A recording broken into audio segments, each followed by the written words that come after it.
"Get off this land before sunrise, old man, or we will remove you ourselves." Those were the first words I heard on the morning my family ranch was stolen. Not in a courtroom, not through a letter, not in a polite notice from the county recorder's office. I heard them from a man wearing a black jacket and body armor, standing inside my own front gate, while a yellow excavator idled behind him like some patient animal waiting to chew through the life my family had built over 78 years. It was 5:12 in the morning. I remember the time because the little brass clock on my nightstand had stopped ticking the day my wife, Grace, passed away, but the digital one beside it still glowed blue in the dark. I had not slept well since Grace died. Most mornings I was awake before the sun anyway, listening to the old house settle and the wind move across the south pasture. But that morning, it was not grief that woke me. It was diesel engines, metal on metal, and the sound of cattle bawling in panic. I pulled on jeans, stepped into my boots without socks, and took the old Winchester jacket from the peg by the door. I did not reach for a weapon. I did not shout. A man who has spent 40 years untangling property disputes learns early that anger feels good for 5 minutes and costs you dearly for 5 years. I opened the front door and stepped onto the porch. 3 black pickup trucks were parked inside my gate. Their doors carried the logo of a company I had never heard of, Evergreen Property Recovery, LLC.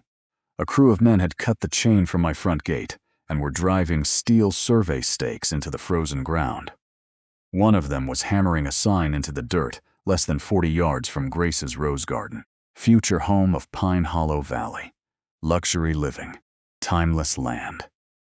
The sign stood where my grandfather had once taught me how to mend a fence, where my father had buried our first border collie, where Grace had planted yellow roses the spring after our daughter was born. I walked down the porch steps slowly, the way a man walks when he knows every eye is waiting for him to make a mistake. The man in charge turned toward me. He was broad through the shoulders, with a trimmed beard, and the practiced stare of someone who had confused intimidation with authority. He held a folder in one hand and a phone in the other. "Jack Whitaker?" he asked. "You're standing on his porch," I said. "My name is Travis Monroe. I am here on behalf of Evergreen Property Recovery and Pine Hollow Estates HOA. This property has been transferred by trustee sale. You have 30 minutes to collect your personal belongings and vacate the premises." Behind him, one of his men drove a bright orange stake through the edge of Grace's garden bed. I looked at Travis. "Tell him to pull that stake out." Travis did not even glance back. "Sir, this is no longer your property. There are sentences in a man's life that do not sound real when he hears them. That was one of mine. Whitaker Family Ranch was 200 acres of rolling Tennessee pasture, creek bottom, timber, 2 hay barns, an old stone spring house, and a white farmhouse my grandfather built with his own hands after coming home from the war. We were not rich when I was a boy, not in the way bankers measured wealth, but we had land. And land teaches a person the difference between owning something and belonging to it. My family has owned this ranch since 1948, I said. I have never sold 1 acre of it. Travis opened the folder and handed me a stack of documents. The county record says otherwise. The papers looked official enough to fool someone who had never spent his career reading lies in 12-point font. There was a trustee's deed, a legal description, county recorder stamps, a foreclosure summary, a ledger of assessments, penalties, administrative fees, legal fees, interest, and something called community restoration charges. According to the file, Whitaker Family Ranch had been sold 3 days earlier for $780,000 to satisfy more than $600,000 in unpaid HOA assessments owed to Pine Hollow Estates. The ranch was worth at least $31 million. I had never joined Pine Hollow Estates HOA. I had never received a bill, a hearing notice, a certified letter, a court summons, or a phone call. Pine Hollow Estates was a subdivision 2 miles east of my property line, built in the early 2000s on land my father had once refused to sell. Their roads ended at our east service lane. Their streetlights stopped at the cattle guard. Their rules had never crossed my fence. I turned to the last page of the trustee's deed and saw the notary seal. Helen Brooks. The folder grew heavy in my hands. Helen had notarized farm leases, easements, and loan documents in our county for almost 30 years. She was careful, stubborn, and so precise she once rejected a deed because the middle initial in a signature looked more like an N than an M. She had sat at our kitchen table drinking Grace's coffee more times than I could count. Helen Brooks had also been dead for 9 months. The date beside her seal was from 6 weeks ago. I closed the folder and looked at Travis Monroe. "You need to stop what you're doing." He smiled like he had heard that line before. "We have lawful ownership." "No," I said. "You have evidence." His smile thinned. Deputy Ryan Brooks arrived 14 minutes later. Lights off, sirens silent. Ryan had grown up in this county. His father and I had served on the church building committee back when men still argued about roof shingles for 3 months and shook hands afterward. Ryan stepped out of his cruiser with one hand on his belt and the other held open in that careful, calming way deputies use when everyone is pretending not to be afraid. He checked the folder, checked his tablet, then walked back toward me with a look I did not like. "Jack," he said quietly, "the electronic record shows Evergreen Property Recovery as current owner. Does it show proof of personal service?" He looked down again. "I do not see that. Does it show I ever agreed to join an HOA? No. Does it show a court order removing me from possession?" He looked toward Travis. "No. Then what you have is a recorded document and a serious dispute." Ryan's jaw tightened. He turned to Travis. "No one is removing Mr. Whitaker from this property today without a valid court order. No equipment moves toward the house. No one touches livestock. No one touches the garden." Travis made a call. His voice dropped, but not enough. I heard 3 words that stayed with me. "Karen won't like this."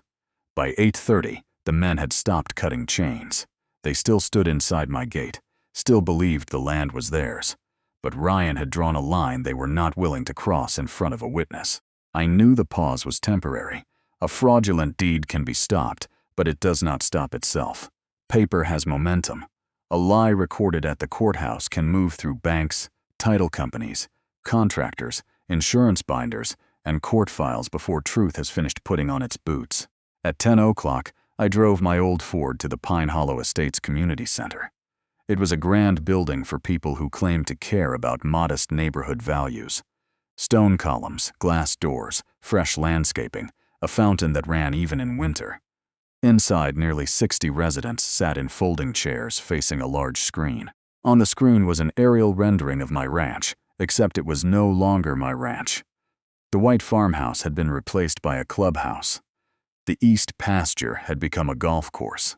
The creek bottom was labeled Wellness Trail. The reservoir Grace and I restored 20 years earlier had been turned blue and renamed Harmony Lake. Across the top of the screen were the words Pine Hollow Valley Expansion. At the front of the room stood Karen Caldwell. I had seen Karen before at county meetings. Everyone had. She was the kind of woman who could make a complaint about mailbox color sound like a matter of national importance. She wore a white blazer, pearl earrings, and an expression of polished sympathy that never reached her eyes. She chaired Pine Hollow Estates HOA with the confidence of a person who had mistaken a neighborhood board for a kingdom. Beside her stood Preston Blake, the HOA attorney, tall, silver-haired, and soft-handed. Near the projector was Howard Briggs, the treasurer, a round man with expensive glasses and the nervous smile of someone who understood numbers better than consequences. Karen was speaking when I entered. "Mr. Whitaker has been given repeated opportunities to resolve the outstanding assessments," she said. "Our board has shown patience. We have followed every procedure. This expansion will bring job stability and long-term property value to every family in Pine Hollow." A few residents clapped. I walked down the center aisle. Chairs creaked as people turned. Karen paused only half a second before recovering her smile.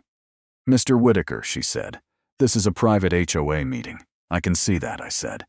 "You are discussing private land you do not own." A murmur moved through the room. Preston stepped forward. "Mr. Whitaker, I advise you not to make defamatory statements, and I advise you to show these people the document that placed my ranch inside your HOA." Karen's eyes hardened. "Preston, please." Preston clicked his laptop. A scanned document appeared on the screen. My breath caught when I saw the first page. It was real. I recognized my father's signature immediately, the hard W, the long line beneath his last name. It was a 1997 road access agreement. My father had signed it to allow a neighboring parcel to use 30 feet of our East Service Road during winter months when the county road flooded. But as Preston scrolled, I saw what they had done. The first page was real. The signature page was real. The pages in the middle had been replaced. The legal description now claimed that the entire 5,200-acre Whitaker family ranch had been subject to Pine Hollow's Development Authority and maintenance assessments since 1997. My father would have burned the table before signing that. "This is not the legal description attached to the agreement my father signed," I said. Preston smiled. "The county accepted it. The county records documents," I said. "It does not certify every statement inside them is true." Karen tilted her head as if disappointed in me. "Jack, everyone here respects your history with that land. But history does not exempt a property owner from lawful obligations. Then you won't mind explaining why this document uses parcel numbers that did not exist until 2006. The room went still. I stepped closer to the screen and pointed. This numbering system was adopted by the county after the GIS conversion. The document is dated 1997. Whoever built this forgery copied the modern parcel map and forgot time moves in one direction. Howard stopped smiling. Karen did not. That should have warned me. She clicked a remote. A new document appeared. It was an affidavit, signed and notarized. The name at the bottom hit harder than the forged deed. Tyler Whitaker, my nephew, the boy Grace and I had raised for 6 years after his parents died in a car wreck outside Knoxville. The boy who had slept in our guest room, learned to drive my tractor, eaten Grace's biscuits, and cried into my jacket the night we buried his mother.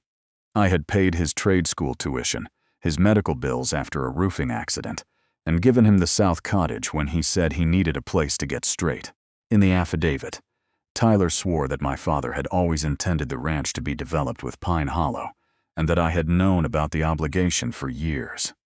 The words blurred for a moment. Karen's voice softened.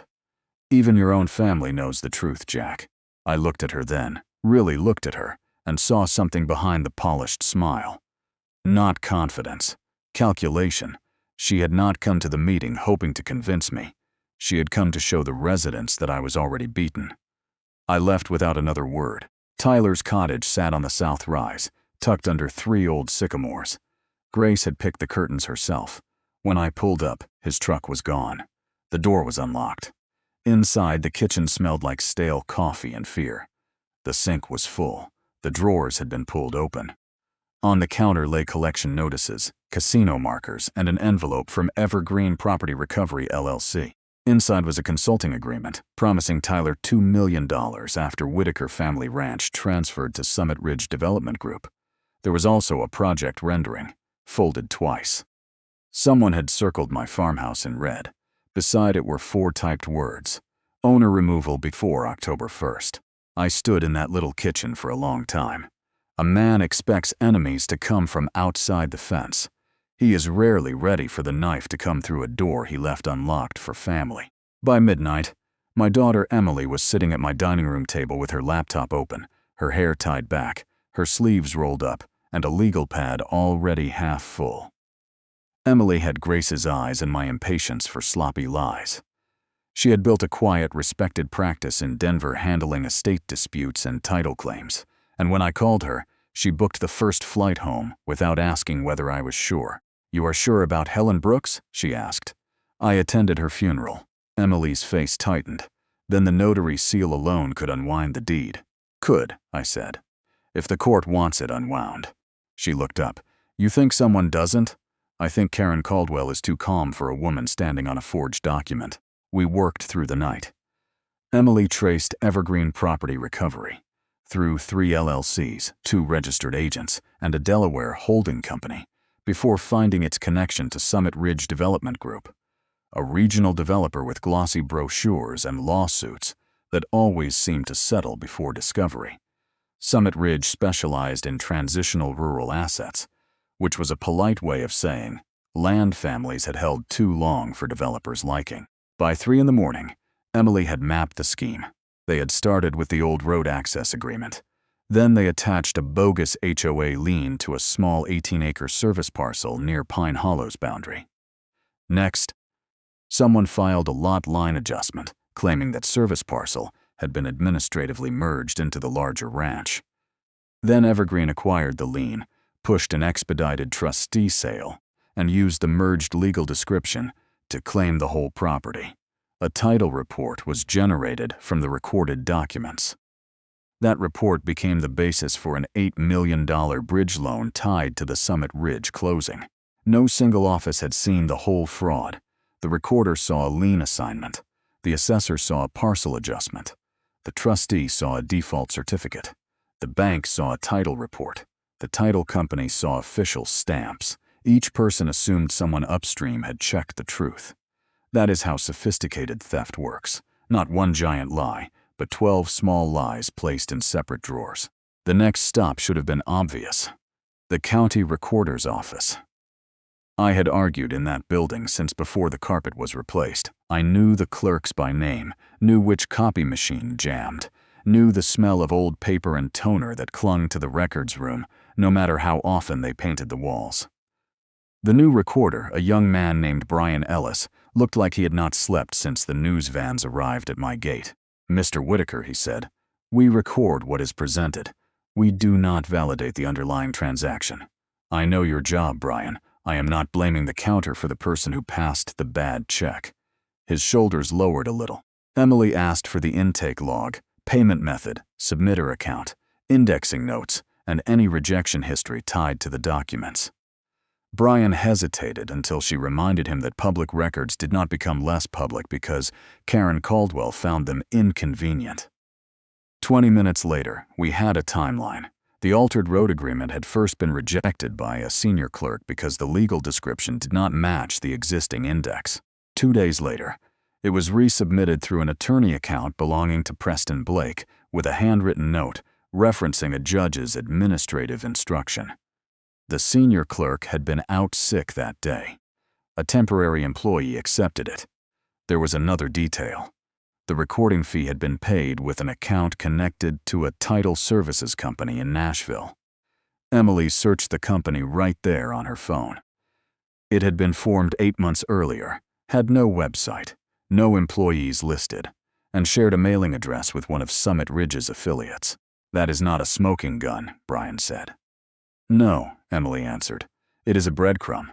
On the way out, an older clerk named Mrs. Donnelly touched my sleeve. She had worked in that office when my father still came in wearing overalls and carrying rolled maps under his arm." "Your daddy never would have signed away that ranch," she whispered. "I know." She looked toward the lobby where reporters waited. "Make them prove every page, Jack." People like that count on decent folks being embarrassed to ask questions. That line stayed with me because it was exactly what Karen had done. She had hidden behind official language, legal deadlines, and the assumption that ordinary people would rather be polite than difficult. My father used to say land was lost in 2 ways, by force and by embarrassment. A man is embarrassed to admit he does not understand a document. A widow is embarrassed to question a lawyer. A retiree is embarrassed to tell neighbors he cannot pay a sudden assessment. Karen had turned that embarrassment into machinery. The next morning, Emily and I met Allison Parker at a title office in Franklin. Allison was 68, sharp as a fence staple, and had spent 3 decades catching mistakes that younger attorneys missed because they trusted software more than their eyes. She had refused to ensure the Evergreen transfer 2 weeks earlier. "I knew it was wrong before page 3, she said, sliding 2 documents across the table. "Here is the original 1997 road agreement. Here is the version used in the foreclosure." The differences were obvious once she pointed them out. The replacement pages used a modern font. The spacing changed. The page numbers skipped. One parcel code had not existed until 9 years after the agreement was supposedly signed. Helen Brooks' commission had expired before the date on the notarization. Worst of all, the altered boundary crossed a conservation restriction on the West Ridge that could not legally be removed without state approval. Then Allison gave us the piece that turned suspicion into a loaded trap. Summit Ridge promised Evergreen $12 million, if Evergreen delivered control of the ranch before October 1st, she said. Their lenders advanced $8 million already. But the loan has a failure clause. If title collapses before closing, the balance becomes immediately due. Emily leaned forward. Who guaranteed it? Allison looked at me. Karen Caldwell, Preston Blake, Howard Briggs. 3 HOA board members. They pledged personal residences, investment properties, 1 lake house, and several brokerage accounts. For the first time since Travis had stepped through my gate, I felt the shape of justice beneath the anger.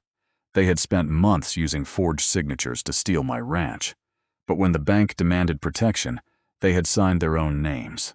Emily whispered, "Dad, they used your land to borrow the money." I looked out the window at traffic moving past a strip mall where farmland used to be. No, they used their homes to steal my land. 2 days before the fire, Karen tried a softer weapon. She came to the ranch alone in a silver Mercedes and parked just outside the gate, careful not to step onto the land while Ryan's warning still hung in the air. I walked down the drive because I wanted to see her without a microphone, without residence, without Preston whispering in her ear. She stood beside the car holding a covered dish. "Peace offering," she said. "What is in it?" "Chicken casserole." I meant what is really in it. Her smile barely moved. "You are making this harder than it has to be, Jack. You mean harder than stealing it quietly." She sighed, as if disappointed by a rude child. "Summit Ridge will build whether you like it or not. If not here, then around you. Roads change, tax districts change, water access changes. A ranch like yours cannot remain an island forever. It has managed. Because people have protected you. People respected your father. They pitied you after Grace. But pity has limits." That was the first time she used my wife's name, and I felt the ground inside me shift. She saw it. Karen Caldwell noticed every weakness the way a hawk notices movement in grass. "I can arrange a generous relocation package," she said. "You could keep the farmhouse site for sentimental purposes. 5 acres, maybe 10. You could call it a legacy preserve. People would admire that. You have not understood anything about this place. I understand exactly what it is worth." "No," I said. "You understand what it costs." She set the casserole on the hood of her car, suddenly tired of pretending. "You should think about your daughter. Litigation can ruin families. Accidents happen on rural properties, fires, injuries, misunderstandings with armed men who believe they are enforcing lawful orders. You know how quickly a story can turn. There it was. Not a threat loud enough for court, not a sentence clean enough to quote. Just poison poured into polite words. I stepped closer to the gate. "Karen, I spent 40 years watching people like you dress greed in civic language. You are not the first person to mistake paperwork for truth." Her eyes cooled. "And you are not the first old man to discover that the world keeps moving without his permission." She drove away and left the casserole on the roadside. I never touched it. A raccoon got into it that night and seemed to survive, which was more than I could say for Karen's charm. We filed an emergency petition that afternoon. Emily attached everything: the dead notary, defective notice, altered legal description, impossible parcel numbers, conservation restriction, title concerns, lien irregularities, and financial guarantees. Deputy Ryan Brooks submitted a statement confirming there had been no valid court order at my gate. Allison signed an affidavit. I signed one too, though my hand shook when I wrote Grace's name in the section describing the garden. The hearing was assigned to Judge Raymond Carter. I knew the name. Everyone did. Carter had been on the bench for 23 years. He spoke softly, quoted scripture in campaign ads, and had a reputation for favoring economic development whenever development wore a suit. In court, Emily laid out the fraud with a calm that made me proud and afraid for her at the same time. Preston called the problems clerical. Karen, sitting behind him in the front row, dabbed at her eye with a tissue while telling reporters during recess that my ranch had become an unsafe agricultural burden. Judge Carter listened, nodded, frowned at the right moments, and then gave us almost nothing. He issued a narrow 72-hour order preventing permanent construction near the farmhouse, but he refused to suspend Evergreen's recorded ownership. He refused to freeze financing. He refused to return operational control. He said the matter was commercially sensitive and required a fuller evidentiary record. Commercially sensitive. That night, my hay barn burned. I woke to orange light flickering across the bedroom wall. For one confused second, half asleep, I thought Grace had left the kitchen light on. Then I smelled smoke. The north hay barn was burning from both ends. The backup water line had been cut. The main valve had been chained shut with a new padlock. Walt Henderson, who had worked our ranch for 32 years, was already near the barn trying to open the side gates so the cattle in the adjacent lot could move away from the heat. I ran to help him. Part of the roof gave way with a sound like the sky splitting. Walt fell hard near the rail. Dazed but conscious, I pulled him back, and together we got the gate open. By the time fire crews arrived, the barn was gone. 200 tons of winter hay, equipment, tools, and the old feed truck my father refused to sell had been reduced to smoking ruin. Walt went to the hospital with a shoulder injury and smoke exposure, but he squeezed my hand before they loaded him into the ambulance. "Don't let them make you look crazy, Jack," he said. He knew before I did. By sunrise, Karen was on Channel 7 standing near the road in her white blazer, saying Evergreen was concerned for community safety and that my emotional attachment to the property may have led me to reckless choices. By noon, Preston had filed an emergency motion asking Judge Carter to remove me from the ranch for endangering development property. That was the purpose of the fire. Not destruction, removal. But fire leaves evidence paper cannot. The fire marshal found 2 ignition points, a cut line, a disabled camera mount, and tire tracks near the service road. Deputy Ryan Brooks and I walked the tree line behind the barn, and I remembered an old game camera I had mounted years earlier after coyotes started troubling the calves. It was still there, half hidden in cedar branches. At 2:43 in the morning, it captured a dark SUV, leaving the service road with its headlights off. On the rear window was a Pine Hollow Estates parking decal. Then, in the ash near the east wall, I found a silver lighter engraved with the initials TW, Tyler Whitaker. Grace had given it to him on his 21st birthday. She had engraved it herself with a little hand tool that slipped slightly on the W. No one outside the family knew that crooked letter. For several hours, I believed my nephew had helped burn my barn. That belief hurt worse than the smoke in my lungs. At 11:18 that night, Tyler knocked on my back door. He looked smaller than I remembered. No coat, split lip, one eye swollen nearly shut. His shirt was dirty, and his hands shook so badly he had to brace them against the door frame. He saw the lighter on the kitchen table and began to cry before I said a word. "They took it from my truck," he said. 3 days ago, Emily locked the door behind him. I did not move toward him. I did not trust myself to speak. Tyler reached under his shirt and pulled out a flash drive taped to his ribs. "Karen thinks I am stupid," he said. I was, but not that stupid. For the next 2 hours, Tyler told us everything. 6 months earlier, Karen Caldwell had approached him outside a recovery meeting. She knew about his gambling debt. She knew the amount, $180,000. She knew who held it, how late he was, and how frightened he had become. She told him she could make the debt disappear if he signed a statement confirming an old family agreement. She said it was paperwork, a boundary issue, nothing that would hurt me. He signed the first affidavit without reading the attachments. I told myself it was just about the road, he said. I wanted to believe that. Then Karen asked him to sign a second statement, this time clearly covering all 5 town 100 acres. Tyler refused. Preston threatened him with exposure. Travis visited his cottage twice. Howard offered more money. That was when Tyler started copying files. The flash drive contained emails, internal HOA minutes, loan schedules, wire instructions, board recordings, draft affidavits, and a spreadsheet labeled Whitaker Distribution. It also contained a file called Resident Recovery Plan. Emily opened it and went very still. If the Summit Ridge deal collapsed, Karen intended to impose emergency assessments on Pine Hollow homeowners ranging from $80,000 to $120,000 per household. The same residents Karen had convinced I was threatening were actually her backup collateral. There was an audio file, too. Karen's voice, crisp and impatient. If Whitaker wins, we move the shortfall to the homeowners. They'll pay. They always pay when you call it community preservation then. Preston's voice. Most people run out of money before an HOA runs out of paper. Emily opened the folder marked Carter. Inside were emails between Preston Blake and a consulting company owned by Judge Raymond Carter's son. Hearing dates were discussed before they appeared on the docket. Draft orders were shared in advance. The consulting company was scheduled to receive $600,000 after the Summit Ridge closing. Judge Carter had not cut my water line. He had not forged Helen's seal. He had not driven the SUV away from my barn. He did not need to. His job was simpler.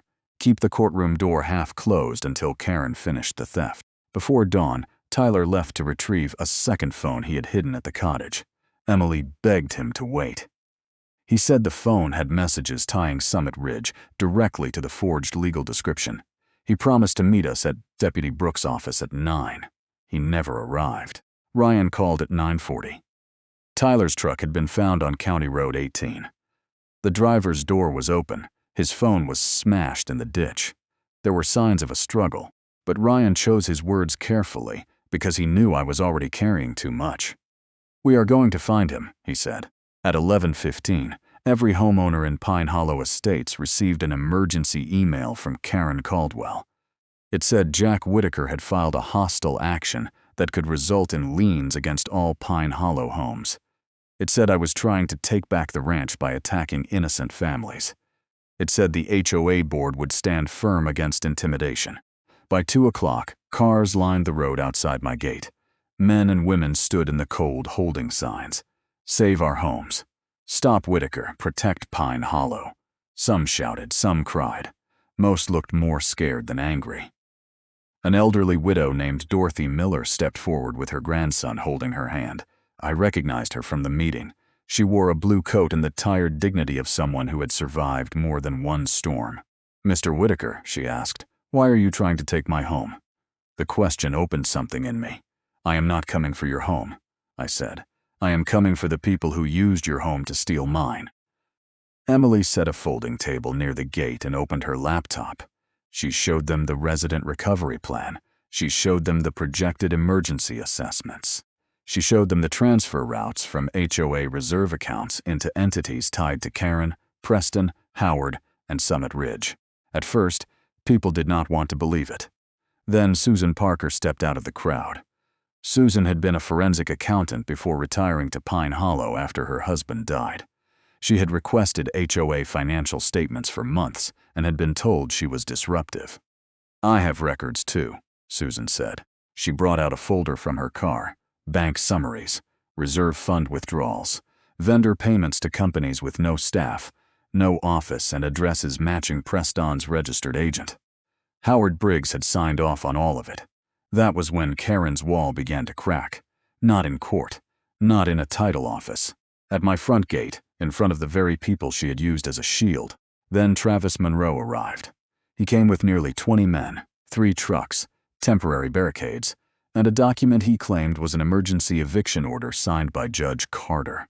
But the order had no clerk stamp, no verification code, and no valid case number. Ryan took one look at it and ordered Travis to stand down. Travis ignored him and looked at me. "You are finished," he said, loudly enough for the cameras to hear. "You need to come out now." He wanted me angry. He wanted me to reach for something. Anything. A tool, a shovel, a pocket knife. He wanted a picture that would make Karen's story true. I took out my phone and started a live stream. Then half the residents did the same. The mood changed. Travis saw it. So did his men. A young guard near the second truck lowered his eyes. Ryan noticed. He separated the guard, spoke with him quietly, and within 10 minutes the young man broke. "Travis told us to make Whitaker reach for a weapon," he said. Ryan asked one question. "Where is Tyler Whitaker?" The guard looked toward the quarry road. They found Tyler alive in an old equipment shed near the abandoned limestone pit. He was dehydrated, bruised, and terrified, but alive. He had been tied to a chair and warned that if he talked, I would be blamed for everything that happened next. When Ryan called me, I sat down on the porch steps because my knees would no longer hold me. That evening, Emily sent the full flash drive to the state attorney general and a federal contact from an old case. At 8:07 p.m., Special Agent Marcus Hale called. His first sentence changed the size of the war. "We have been investigating Summit Ridge Development Group for 11 months. By 10 o'clock, Agent Hale was sitting at my dining room table, where Grace used to serve peach pie after Sunday supper. He was a compact man with tired eyes and a voice so calm it made every word heavier. He explained that Summit Ridge had targeted rural land across 3 states. The pattern was always similar: a tax dispute no one remembered, a zoning emergency, a suspicious lien, a forced sale, a title correction, a local official who moved too fast, a judge who did not ask enough questions. Summit Ridge always stood one room away from the first fraudulent document, close enough to benefit and far enough to deny. Tyler's files changed that.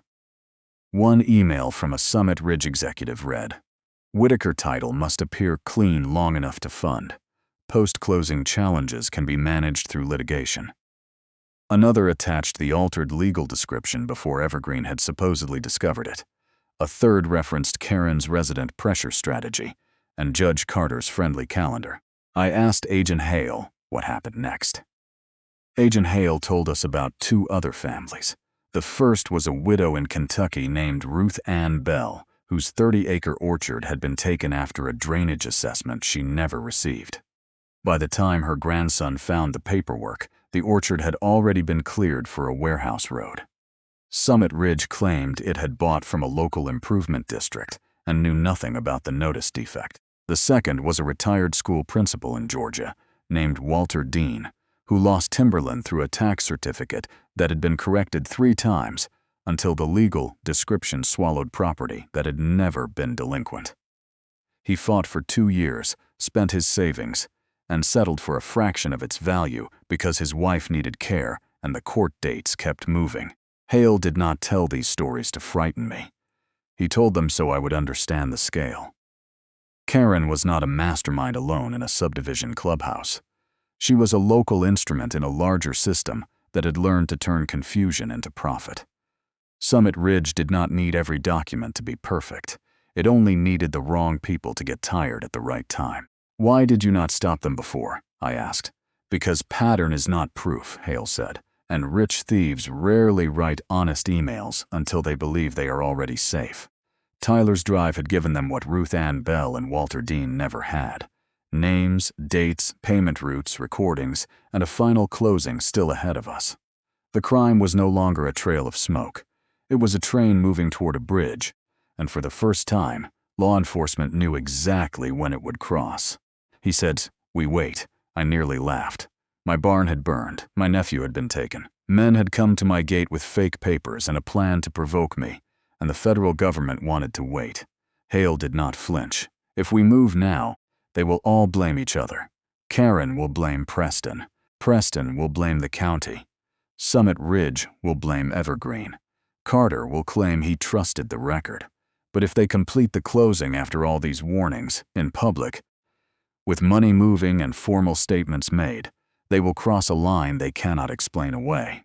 Emily understood before I did. "You need them to finish the crime," she said. Hale nodded. "And we need them to believe Mr. Whitaker has given up." For 2 minutes, no one spoke. I looked through the kitchen window toward Grace's garden. The orange survey stakes were still there, bright even in the moonlight. Grace used to tell me pride was not always loud. Sometimes pride was refusing to let pain make your decisions. I could almost hear her say it. The next morning, I stood in front of Channel 7 with the burned barn behind me and Grace's roses over my shoulder. Karen had already given 3 interviews calling me unstable, bitter, and dangerous to progress. I looked into the camera and gave her exactly what she wanted. "I will no longer interfere with the scheduled groundbreaking," I said. "I will step aside temporarily and allow the courts to sort out ownership." It sounded like defeat. It was not. Emily drafted a temporary access agreement allowing the October 1st ceremony to proceed without conceding title. Then she inserted one critical clause: any representation made by Evergreen, Pine Hollow Estates HOA, Summit Ridge Development Group, their officers, counsel, financial partners, or public officials during the ceremony would be treated as a formal statement made in connection with the transaction. Preston approved it in 11 minutes.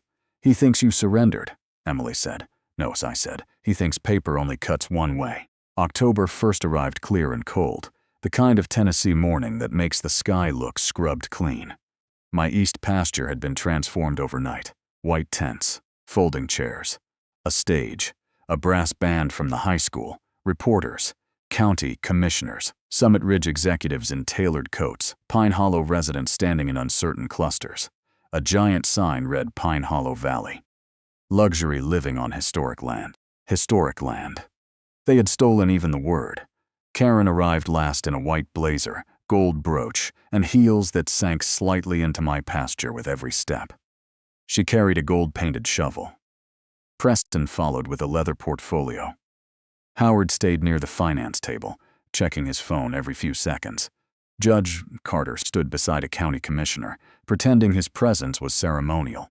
I stood at the edge of the crowd with Emily on one side, and Agent Hale somewhere behind me, wearing a baseball cap and plain jacket. Tyler was not there. He was still recovering under protection. Walt watched from my truck, arm in a sling, refusing to stay home. At 10 o'clock, Karen stepped to the microphone. Today, she said, we turn conflict into community. I almost admired the nerve it took to say that on stolen grass. A county official praised job creation. A Summit Ridge vice president called the deal a model of responsible rural transition. Preston took the microphone next. As counsel for Evergreen Property Recovery and Pine Hollow Estates HOA, he said, I can confirm that all title questions have been reviewed and resolved. Official. Howard Briggs stepped up, sweating despite the cold. The Pine Hollow Board has approved every financial obligation associated with this transaction. Official. The Summit Ridge vice president smiled for the cameras. Our due diligence is complete. We accept Evergreen's ownership as clean, valid, and transferable. Official. Judge Carter did not sign anything, but he made the mistake pride always makes. He wanted to be seen standing close to victory. This project, he said to a reporter near the stage, has survived every lawful challenge placed before it. 3 cameras recorded every word. Then came the final acceptance certificate. Howard signed first. 2 board members signed. The Summit Ridge executive signed. Preston signed as counsel. Karen signed last, with a flourish large enough for the cameras. For a moment, nothing happened. Karen smiled. The crowd clapped politely. Howard looked at his phone. Emily's phone buzzed. She read the message and showed it to me. Funds cleared. The $12 million had entered the Evergreen escrow account and begun splitting exactly according to the Whitaker distribution spreadsheet. $4 million to Karen, $2.5 million to Preston. Transfers to Howard, board members, shell vendors, and the consulting company owned by Judge Carter's son. Karen lifted the gold shovel and pressed it into my soil. Today, she said, we begin a new future for this land. Agent Marcus Hale stepped out from the crowd. At the same moment, dark vehicles rolled through the east gate. State police units followed. Men and women in federal jackets moved calmly, not dramatically, because real authority does not need theater. Karen saw them and turned to Preston. What is this? Hale held up his credentials. No, Mrs. Caldwell, he said. We waited until you completed it. The shovel slipped from her hands and fell into the grass. Preston began talking at once. He said he relied on county records. He said any errors were clerical. He said he would cooperate fully. Howard backed away from the finance table until Susan Parker blocked him with her walker and said, You are not going anywhere until someone explains my reserve fund. Judge Carter tried to leave quietly. Ryan Brooks stopped him before he reached his car. I have judicial immunity, Carter said. Agent Hale answered, Not for bribery. Travis Monroe was arrested 40 minutes later at a highway service station with cash, a prepaid phone, and a packed bag in his truck. He had not even made it out of the county. People later asked me what I felt in that moment. Triumph, maybe. Relief, vindication. The truth is less tidy. I felt old. I felt tired. I felt Grace's absence like a hand on my shoulder. Justice does not bring back what was burned. It does not unbreak trust. It does not erase the sound of a stranger saying your home is no longer yours. But it stops the next lie from standing on top of the last one. The criminal case began that morning. Getting the ranch back took longer. A new judge, Elena Brooks, was assigned after Carter's recusal and arrest. She was direct, unsentimental, and allergic to nonsense. Her first order froze all development activity, all transfers, all escrow distributions, and all emergency HOA assessments. She returned operational control of Whitaker Family Ranch to me while the title case proceeded. She also appointed an independent monitor over Pine Hollow's finances, which made several residents cheer in the hallway. The trial itself was quieter than people expected. Television teaches folks that justice comes with shouting, surprise witnesses, and lawyers striding across courtrooms. Real trials are mostly paper, patience, and the slow removal of places where a liar can hide. Emily did not attack Karen on the first day. She did not need to. She built the ranch the way my grandfather had built the house, beam by beam. First, she proved the chain of title from 1948 forward. Then she proved every tax payment, every boundary survey, every conservation restriction, every lease, every easement, every county map that showed Whitaker Family Ranch standing separate from Pine Hollow Estates. She brought in Mrs. Donnelly from the recorder's office, who testified about the rejected filing. She brought in the temporary clerk, who cried softly when she realized her mistake had been used as a doorway. Emily did not blame her. That mattered to the jury. Then Allison Parker walked the court through the altered agreement. She explained fonts without sounding foolish, parcel numbers without sounding boring, and legal descriptions in language even the judge's clerk seemed grateful to understand. When Preston's attorney suggested that old documents often contain inconsistencies, Allison looked over her glasses and said, "Old documents do not contain numbering systems invented 9 years later." That was the first time the jury laughed. Karen testified on the fourth day. She wore navy instead of white. No pearls, no gold brooch. Her attorney had clearly told her to appear humble. She said she trusted counsel. She said she wanted what was best for Pine Hollow. She said she believed the ranch had become a neglected parcel that needed responsible stewardship. Emily stood with one sheet of paper. "Mrs. Caldwell," she asked, "when you wrote, 'owner removal before October 1st, who was the owner?'" Karen folded her hands. That phrase was taken out of context. Who was the owner? The project team used shorthand. Who was the owner? Karen looked at the jury, then at the judge. "Mr. Whitaker occupied the property. That was not my question." Her attorney objected. The judge overruled. Karen's voice dropped. "Jack Whitaker." Emily nodded. "So you knew he was the owner when your project file called for his removal." For once, Karen had no polished answer ready. 7 months later at civil trial, Emily proved what mattered most. The deed to my ranch had been forged. The guarantees on Karen's properties had not. The foreclosure was declared void. The trustee's deed was canceled. The altered legal description was stricken from county records. Full title to all 1,200 acres returned to the Whitaker Family Ranch Trust. Summit Ridge, Evergreen, Karen Caldwell, Preston Blake, Howard Briggs, the participating board members, and related shell entities were held liable for damages. The judgment covered the burned barn, lost hay, equipment, veterinary costs, Walt's medical bills, legal fees, funds diverted from Pine Hollow residents, harm to neighboring landowners affected by related filings, and punitive damages meant to remind clever people that cleverness is not a substitute for conscience. The total exceeded $24 million. Summit Ridge's insurance fought. Its shell companies folded. Its executives blamed each other. The court was not impressed. The rest came from the personal guarantees: Preston Blake's Mountain Lodge, Howard Briggs' lake house and rental properties, brokerage accounts, vehicles, boats, and finally Karen Caldwell's residence at the top of Pine Hollow Drive. Her home was sold on the same courthouse steps where my ranch had been pretended away in a room I was never told about. That mattered. Their sale of my ranch had been quiet, rushed, and hidden behind defective notice. Karen's sale was public. Independent appraisal, proper service, open bidding. Every interested party had the right to attend. Nothing locked, nothing backdated, nothing forged. Channel 7 asked me whether watching Karen's home sale felt like revenge. "No," I said. "Revenge is what they tried to do to me. This is accounting." The reporter asked what made the two auctions different. I looked at the courthouse doors. They sold my ranch in the dark.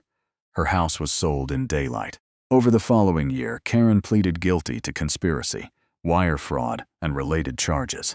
Preston Blake lost his law license before sentencing and never practiced again.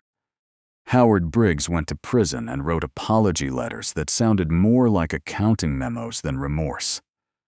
Judge Raymond Carter was removed from the bench and convicted for taking benefits through his son's consulting company. Travis Monroe received the longest local sentence because he had crossed from paper intimidation into physical coercion. Summit Ridge's investigation spread across state lines, and families I had never met began calling Emily for help with liens, title corrections, and strange notices that suddenly made more sense. Tyler pleaded guilty, too.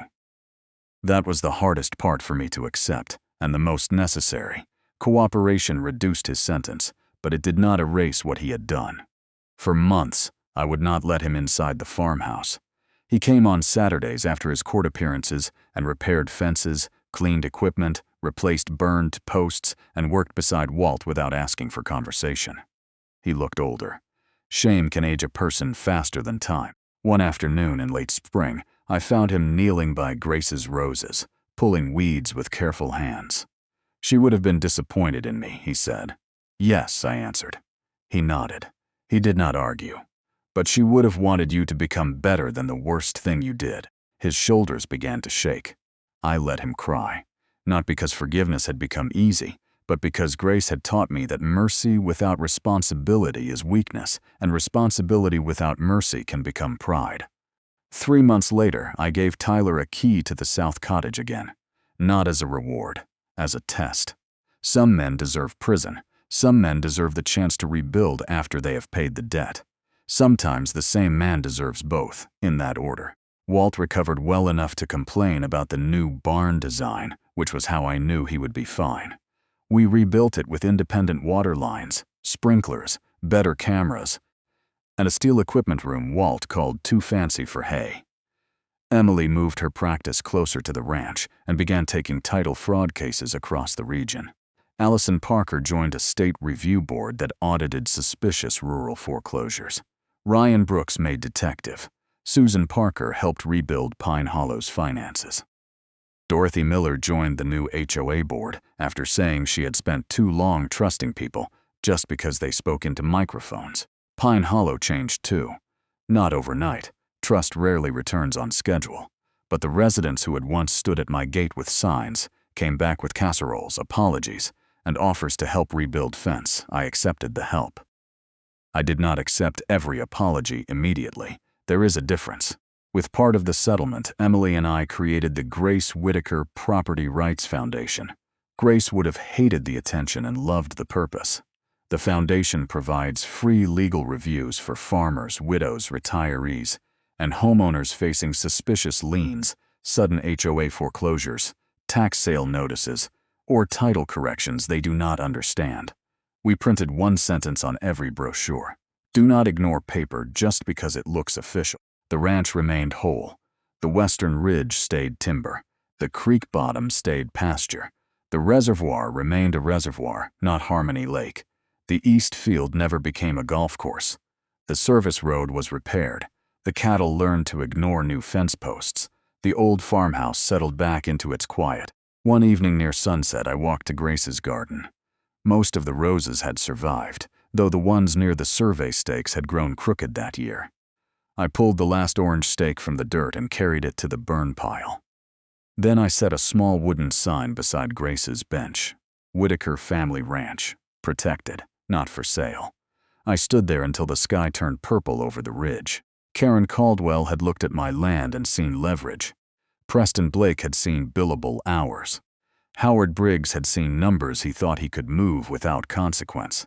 Judge Carter had seen influence. Travis Monroe had seen a place where force could pretend to be law.